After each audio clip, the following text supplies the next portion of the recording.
اللهم اجعل في قلبي نورا. فلسطین کسی صلاح الدین کے انتظار میں. مصنف مولانا نور عالم خلیل امینی. ایپیسوڈ 13. اندھے کی بانٹی ہوئی ریوڑیوں کے متعلق آپ نے ضرب المثل ضرور سنی ہوگی، جس میں ہیر پیر کر کے سب کچھ اس کے اپنوں کے پاس پہنچ جاتا ہے. فلسطین میں مسلمانوں کے پاس جو دو اکثریتی علاقے دریائے اردن کا مغربی کنارہ اور غزہ پٹی رہ گئے تھے، ان کے بارے میں یہودیوں نے یہی طریقہ اپنایا. انہوں نے اس میں 3 حصے بنا دیے. ایک حصے یعنی اے زون، اسے فیاضی کا مظاہرہ کرتے ہوئے فلسطینی خود مختار اتھارٹی کے حوالے کر دیا گیا. اس اتھارٹی کی خود مختاری بڑی نازک قسم کی تھی. بس یوں سمجھیے جیسے ہمارے یہاں کے وسیع الاختیار ناظم ہیں، بس یہ ان سے کچھ ہی زیادہ صاحب اختیار تھی. اس اتھارٹی کی بیرونی ممالک سے رابطے کے اعتبار سے کوئی حیثیت نہ تھی. داخلی معاملات میں یہ بلدیاتی سطح کا ایک محدود اختیار والا ادارہ ہے. اسے پولیس رکھنے کا اختیار تو ہے، لیکن یہ پولیس اپنے سامنے کسی اسرائیلی کو دیکھے کہ وہ کسی نہتے فلسطینی مسلمان کو ذبح کر رہا ہے تو وہ اس کا کچھ نہیں بگاڑ سکتی، کیونکہ اسے ایک ایک گولی کا حساب اسرائیلی فوج کو دینا پڑتا ہے. اور اگر اس فورس کا سپاہی کسی وجوہات کی بنا پر کوئی فائر کر دے تو اسے جرمانہ دینا پڑتا ہے، اگرچہ کہ وہ گولی اس نے فلسطینی مظاہرین کو منتشر کرنے کے لیے ہی کیوں نہ چلائی ہو. دوسرا حصہ یعنی بی زون، جو عسکری اور جغرافیائی اعتبار سے اہم ترین تھا، یہ اسرائیل نے اپنے پاس رکھا، اور اس طرح اسے مسلمانوں کے اکثریتی علاقے میں بھی یہودی بستیاں آباد کر کے یہاں بھی اپنی اقلیت کو آہستہ آہستہ اکثریت میں بدلنے کا موقع مل گیا. اس سے قبل یہودی ان علاقوں میں غیر مسلم اقلیت کی حیثیت سے رہتے تھے، مگر اب وہ یہاں مکمل کنٹرول حاصل کر چکے تھے اور تیزی سے نئی کالونیاں تعمیر کر کے دنیا بھر سے پٹے ہوئے یہودیوں کو لا لا کر یہاں آباد کر رہے تھے. تیسرا حصہ یہودیوں اور فلسطین کی خود مختار اتھارٹی کے مشترکہ کنٹرول میں رہنے دیا گیا تھا. قارئین سمجھ سکتے ہیں کہ اس مشترکہ کنٹرول میں فلسطینی اتھارٹی کا اختیار کتنے فیصد ہوگا. یوں یہ علاقہ بھی عملاً اسرائیل کے پاس ہے. اس طرح سے اولاً تو بی اور سی زون زیادہ وسیع رکھے گئے تھے، پھر اے زون میں بھی فلسطین اتھارٹی کو برائے نام اقتدار دیا گیا، اور یوں مسلمانوں کے ان اکثریتی علاقوں پر بھی صہیونی عناصر اپنی شیطانی تدبیروں کے ذریعے قابض ہو گئے. ان علاقوں پر کنٹرول حاصل کرنے کے بعد یہودیوں نے پہلا کام یہ کیا کہ فلسطینی مسلمانوں کو ایک دوسرے سے جدا کر دیا. فلسطینی مسلمان رات کو چین سے سوئے، صبح اٹھے تو انہیں بتایا کہ چند گلیاں پار کرنے کے بعد ان کا زیر انتظام علاقہ ختم ہو جائے گا اور آگے آنے جانے کے لیے یہودی انتظامیہ سے اجازت حاصل کرنی پڑے گی. صورتحال یہ ہو گئی کہ ایک ہی بستی میں 3 خطے قائم ہیں اور ایک سے دوسرے میں جانے کے لیے اجازت لینا پڑتی ہے. چنانچہ اس علاقے میں صدیوں سے آباد مسلمانوں کی یہ حالت ہو گئی کہ ان میں سے اگر کوئی چند فرلانگ کا فاصلہ طے کر کے اپنے کسی عزیز سے ملنے اپنے ہی ملک کے ایک حصے میں جانا چاہتا ہے تو اسے کئی چیک پوسٹوں پر گزرنا پڑتا ہے اور وہاں اپنی شناخت کروانی پڑتی ہے. فلسطینی مسلمان گزشتہ نصف صدی اس بے بسی، بے چارگی اور جبر و ستم کے عالم میں گزار رہے ہیں.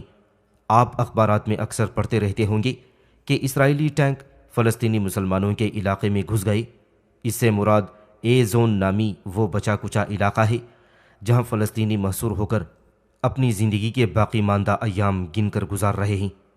اسرائیلی افواج اپنے زیر کنٹرول علاقے بی زون سے نکل کر دندناتے ہوئے اے زون میں داخل ہو جاتے ہیں، اور بے بس فلسطینی مسلمانوں کے قتل عام سے جب ان کا جی بھر جاتا ہے تو امریکہ کے مطالبے پر وہ اپنے ٹینکس کو واپس اپنے زیر انتظام علاقے میں لے جاتے ہیں.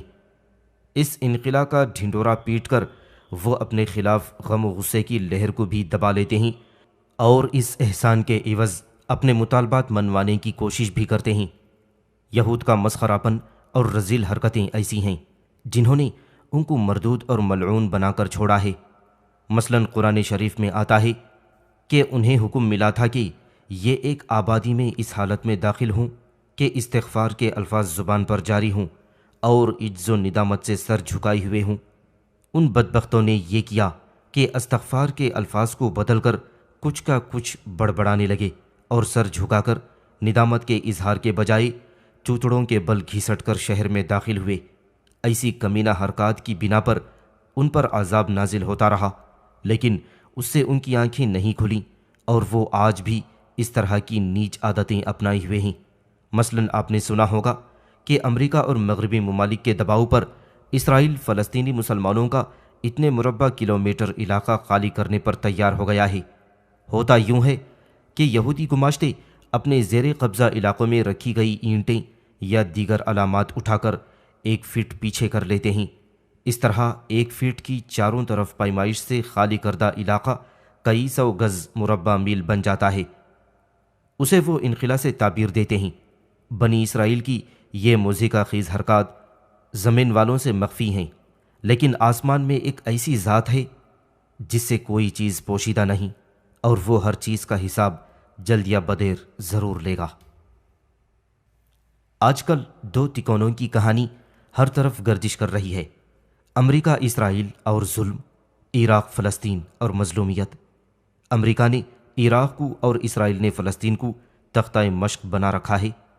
ہر نیا طلوع ہونے والا سورج امریکہ اور اس کے اتحادیوں کے جھاگ اڑاتے بیانات کے ساتھ افق سے بلند ہوتا ہے، اور اسرائیل اور اس کے سرپرستوں کے خون بہاتے اقدامات کے مناظر کے ساتھ یہ غروب ہو جاتا ہے۔ امریکہ اور برطانیہ کی زیر سرپرستی صہیونیت روز بروز مضبوط ہوتی اور قدم آگے بڑھاتی جا رہی ہے، اور عراق و فلسطین کے مسلمان اس بھری دنیا میں تنہا ہو کر یہ مظالم سہ رہے ہیں۔ ایک وقت تھا کہ عراق ساری دنیائے اسلام کا پایا تخت تھا اور ہر کلمہ گو کا تحفظ کرتا تھا۔ آج یہ وقت ہے کہ اس پر خون کی پھوار پڑ رہی ہے، مگر ساری دنیا میں کہیں سے کسی صاحب ایمان کی آواز کوفہ و بغداد کے مظلوموں کے حق میں نہیں اٹھ رہی۔ وہ زمانہ بھی دور نہ تھا جب بیت المقدس مسلمانوں کے دلوں کی دھڑکن تھا، مگر یہودیت نے کہیں اسلحہ اور بارود کے زور پر اور کہیں زن اور زر کے ذریعے اہل اسلام کے دلوں کو ایمانی جذبات کی روشن قندیل کے بجائے شہوانی رجحانات کا متعفن گڑھا بنا دیا ہے۔ چنانچہ حال یہ ہے کہ فلسطینی فدائین کی طرف سے بے بس ہو کر آخری چارہ کار کے طور پر کیے جانے والے فدائی حملے انہیں حماقت لگتے ہیں، اور یہودیوں کے وحشیانہ اور سنگ دلانہ مظالم کی خبر وہ امریکہ اور یورپ میں ہونے والی نورہ کشتیوں کے نتائج کی طرح سن کر آگے بڑھ جاتے ہیں۔ روپوش فلسطینی مجاہد رہنماؤں کی چن چن کر شہادت کے باوجود یاسر عرفات کا اپنے دفتر میں اعلانیہ طور پر رہتے ہوئے مکمل طور پر محفوظ رہنا کچھ اور ہی کہانی سناتا ہے۔ ایسی کہانی جس میں اپنوں کی غداری اور غیروں کی عیاری کی جگر سوز داستان ہے، جس میں آنکھوں میں دھول جھونکنے اور سیاہ کو سفید بنانے کی طلسم نما عیاری ہے، جس میں ضمیر فروشی سے لے کر ملت فروشی کی بدبختی اور ذاتی مفاد کی تکمیل کی خاطر اجتماعی مفاد کے خون کی المناک سوداگری ہے۔ اسرائیلیوں نے بیروت سے عراق تک کسی فلسطینی مجاہد رہنما کو نہیں بخشا تھا، مگر یاسر عرفات ان کے گھیرے میں یہودی اہلیہ کے ساتھ پرامن اور قائدانہ زندگی بسر کر رہے ہیں۔ ان کے مخصوص انداز میں باندھے گئے رومال کی چمک دمک کم ہوتی ہے، نہ ان کے لہجے کی گھن گھرج میں فرق آتا ہے۔ عالمی طاقتوں نے فلسطین کا خون بہانے کے لیے جو کلہاڑی بنا رکھی تھی، اس کے لیے ایسا مناسب دستہ چنا ہے جو دیر تک کام دیتا رہے گا۔ اس پر جو فرضی حملے ہوتے ہیں ان کے بارے میں دنیا والوں کو معلوم ہی نہیں کہ یہ موت سے آنکھ مچولی نہیں، سدھائے ہوئے بھالو کی نورہ کشتی ہے۔ محمد بسام نجیب الطرفین فلسطینی عرب تھا، گورا چٹا، سرخ و سفید، صحت مند جسم، لمبا قد، زبان کا کھرا، ہاتھ کا کھلا اور دل کا کشادہ۔ اس کے اعلیٰ تعلیم یافتہ عربی ادب کا دل دادا اور جہاد سے دلی رغبت رکھنے کے سبب میری اس سے گاہے گاہے ملاقات رہتی تھی۔ وہ میری عجمی عربی سے اور میں اس کی عربین اردو سے لطف اندوز ہوتا، اور میں فلسطین کو اس کی حقیقت بین آنکھوں کی مدد سے دیکھنا چاہتا تھا۔ لہذا فلسطینی فدائین کی تحریک کے پس منظر اور پیش منظر، ان کی قربانیوں کی تفصیلات، فلسطین کے مختلف شہروں اور مشہور تاریخی مقامات کے نام اور یہودیوں کی نفسانیات کو جاننے کے لیے کریت کر اس سے سوالات کرتا، اور وہ دل جمعی اور توجہ سے اپنی پرمغز اور ذہانت آمیز گفتگو کے ذریعے میرے شوق اور تجسس کی تسکین کرتا رہتا، اور اس گفتگو کا سب سے دلچسپ مرحلہ وہ ہوتا جب میرے کسی سوال سے اس کی آنکھوں میں چمک ابھر آتی اور وہ کانوں کو بھانے والی آواز میں عربی سے اردو پر اتر آتا تاکہ تفہیم میں کوئی کسر نہ رہ جائے۔ جب میں اس کی آنکھوں کو خاص انداز میں سکڑتے اور پھر ابھرتی چمک کے ساتھ پھیلتے دیکھتا تو سمجھ جاتا کہ اب مجھے اس کی مخصوص تلفظ اور دلچسپ لہجے میں بولی گئی اردو سننے کو ملے گی، اور میں اس وقت تک اس کے دلکش صوتی توازن سے محظوظ ہوتا۔ ایک دن میں نے اسے ایک ایسا سوال پوچھا جسے عرصے سے نوک زبان پر لاتے ہوئے مجھے حجاب مانے ہو جاتا۔ میں ہچکچاتا تھا کہ کہیں شہداء کی قربانیوں کی بے حرمتی نہ ہو جائے۔ یوں تو میرے پاس اس اشکال کی کئی نظریاتی جواب تھے اور مجھے ان کے درست ہونے پر یقین تھا، لیکن میں مجاہدین کے حملوں اور ان کے رد عمل کے بارے میں فلسطینی مسلمانوں کا نظریہ خود ان کی زبان سے سننا چاہتا تھا۔ میری توقع کے مطابق اس کی خوبصورت گہری آنکھیں تھوڑی دیر کے لیے بھنج گئیں، پھر ان میں مجھے وہ چمک طلوع ہوتی نظر آئی جو کسی اچھے سوال پر اس کی اندرونی مسرت کی علامات ہوتی ہیں۔ وہ آگے جھک کر گویا ہوا، شہادت کا یہ راستہ ہم نے خود چنا ہے، خوب سوچ سمجھ کر اور ہر پہلو پر غور کر کے۔ دراصل اس کے سوا ہمارے پاس کوئی چارہ نہیں رہ گیا تھا۔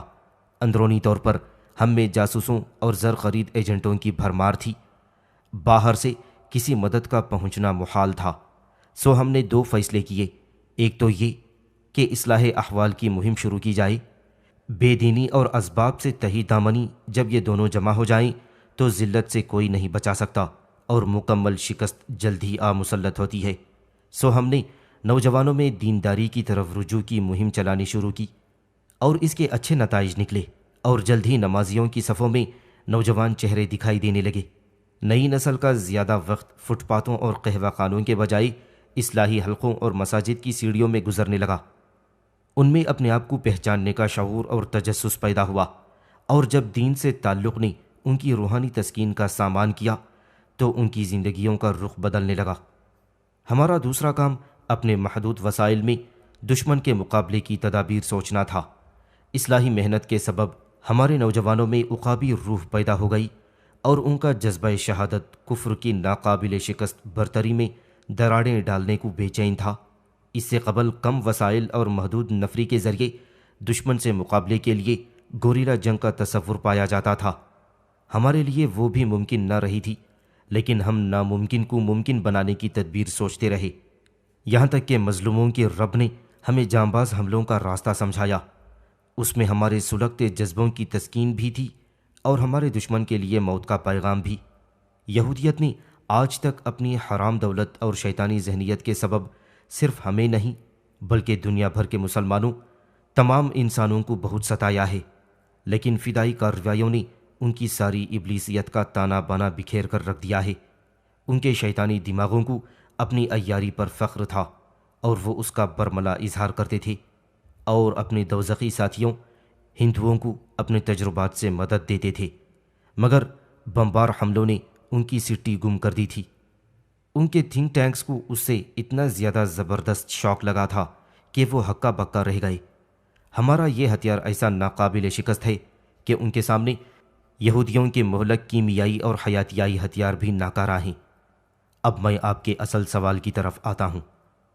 عام مسلمان ہمارے حملوں کی کامیابی کی خبر سن کر خوش ہوتے ہیں، لیکن اس اندیشے سے دل محسوس کر رہ جاتا ہے کہ اب وحشی اسرائیلی شہری آبادی کو نشانہ بنائیں گے اور نہتے مسلمان زخمی، معذور یا شہید ہوں گے۔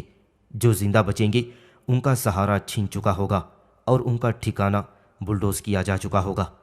یہ باتیں بظاہر ایسی ہیں کہ ہر کلمہ گو مسلمان ان سے غمگین و رنجیدہ ہوتا ہے، لیکن ہمارے بھائیوں کو یہ حقیقت جاننی چاہیے کہ تحریک انتفاضہ شروع ہونے سے قبل ہمارے بے سر و سامانی کے سبب فریقین کی جانی نقصان کا تناسب ایک یہودی کے مقابلے میں 10 مسلمان کا ہوتا ہے، جسے یہودی میڈیا فخر سے بیان کرتا ہے۔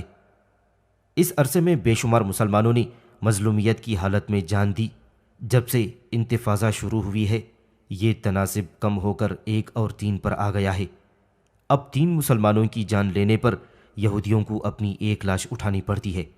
ہر طرح کے وسائل سے مالا مال یہودیوں کے مقابلے میں یہ تناسب اتنا ناقابل رشک بھی نہیں، مگر یہ ہماری کامیابی ہے کہ ہم اپنا نقصان 1/3 تک لا کر یہودیوں کے نقصان میں مسلسل اضافہ کرتے جا رہے ہیں۔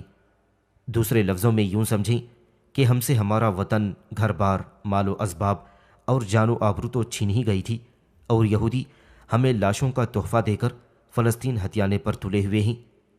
اب ہم نے فیصلہ کرنا تھا کہ یہودیت کو چرکا لگا کر اس دنیا سے جائیں یا ان کے گھاؤ سہتے سہتے جان دیں۔ سو ہم نے خوب سوچ سمجھ کر دوسرا راستہ اختیار کر لیا۔ اس لیے بسام کی گہری آنکھوں میں خوبصورت چمک مزید روشن ہو گئی، اور وہ اپنے مخصوص لہجے میں اپنی بات میں وزن ڈال کر بولا، اس واسطے آپ لوگ ہم سے آنسوؤں کے ذریعے ہمدردی نہ کیا کریں۔